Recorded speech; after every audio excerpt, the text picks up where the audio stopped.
7 आसमान पर बना एक मुकद्दस घर। इस वक्त जब आप ये वीडियो देख रहे हैं 70,000 फरिश्ते उस घर के गिर्द मुसलसल तवाफ कर रहे हैं।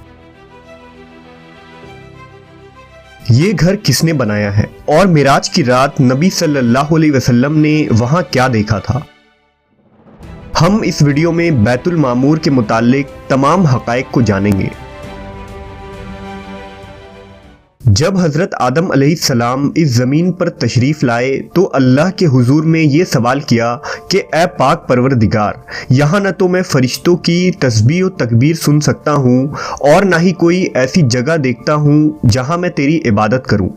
लिहाजा अल्लाह की तरफ से ये जवाब आया कि जिस तरह तुमने 7वें आसमान पर बैतुल मामूर को देखा है जिसके गिर्द फरिश्ते तवाफ़ करते हैं, तो हम तुम्हें एक जगह बताते हैं, वहाँ तुम भी काबा की तामीर करो और उसके गिर्द तवाफ़ करो और वहाँ नमाज अदा करो। हज़रत जिब्रील अलैहिस्सलाम ने हज़रत आदम को वो जगह दिखाई और वहां अपने पर मारकर 7 ज़मीनों की बुनियाद डाल दी, फिर चारों तरफ से दीवारें बुलंद कर दी। इस खाना खुदा की तामीर नौ हज़रत नूह अलैहिस्सलाम ने की और फिर हज़रत इब्राहीम अलैहिस्सलाम ने इसकी तामीर को मुकम्मल किया, जिसे आज हम खाना काबा कहते हैं। अब सवाल ये उठता है कि 7वें आसमान पर मौजूद वो मुकद्दस घर क्या था जिसकी मुशाहिबत में हज़रत आदम ने खाना काबा की तामीर की। दरअसल बैतुल मामूर के माने आबाद घर हैं। ये दरअसल फरिश्तों का काबा है जो 7वें आसमान पर काबतुल्लाह के ऐन ऊपर है। फरिश्ते इस घर का तवाफ करते हैं। बैतुल मामूर ज़मीन और आसमान की पैदाइश से 50,000 साल पहले तख्लीक किया गया। रिवायतों के मुताबिक हर रोज़ 70,000 फरिश्ते इबादत और तवाफ़ के लिए आते हैं और एक दफ़ा तवाफ़ के बाद उनको क़यामत तक दोबारा मौका नहीं मिलेगा और इस तरह हर रोज़ नए 70,000 फरिश्ते आ जाते हैं। हदीस में है कि जब नबी सल्लल्लाहु अलैहि वसल्लम मेराज की रात आसमानों के सफ़र पर गए तो आपका गुज़र बैतुल मामूर के पास से हुआ। आपने देखा कि हज़रत इब्राहीम अलैहिस्सलाम बैतुल मामूर पर टेक लगाए बैठे हैं। रिवायत यूँ है कि नबी सल्लल्लाहु अलैहि वसल्लम ने फरमाया, फिर मुझे 7वें आसमान पर चढ़ाया गया। वहाँ एक अधेड़ उम्र के बुज़ुर्ग बैतुल मामूर के दरवाज़े के करीब एक कुर्सी पर टेक लगाए तशरीफ़ फरमा थे। उनकी शक्ल नबी सल्लल्लाहु अलैहि वसल्लम के मुशाबह थी।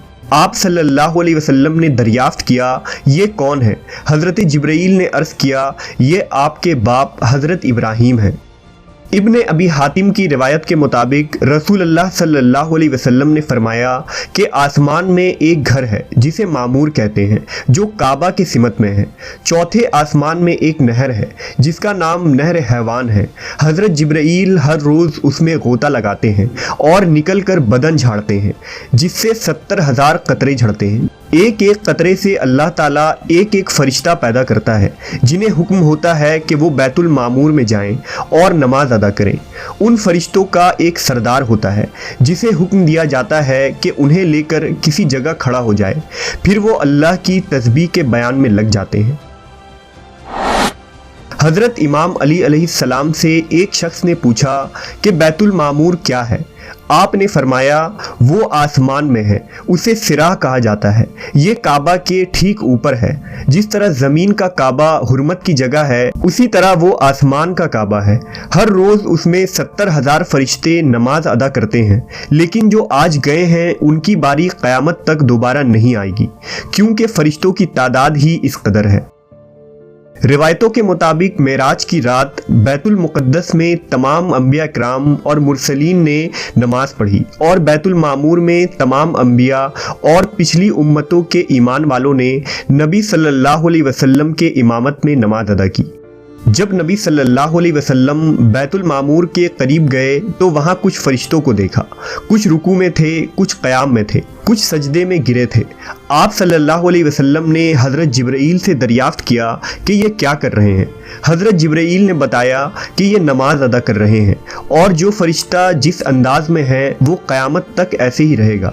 آپ کو یہ عبادت اتنی زیادہ پسند آ گئی کہ آپ نے اللہ سے اپنی امت کے لیے نمازوں کا تحفہ مانگ لیا، لہٰذا اللہ نے اہل ایمان پر رحم کیا اور ایسی نماز عطا کی جس میں تمام عبادتوں کا مجموعہ تھا، یعنی ہم ایک ہی نماز میں رکوع، قیام اور سجدہ کرتے ہیں۔ سورہ طور میں اللہ تبارک و تعالیٰ نے اس مقدس گھر کا ذکر کچھ یوں کیا ہے: قسم ہے طور کی اور اس کتاب کی جو لکھی گئی ہے کشادہ ورقوں میں، اور بیت المعمور یعنی اس آباد گھر کی قسم ہے، اور اونچی چھت کی اور جوش مارتے ہوئے سمندر کی، بے شک آپ کے رب کا عذاب واقع ہو کر رہے گا۔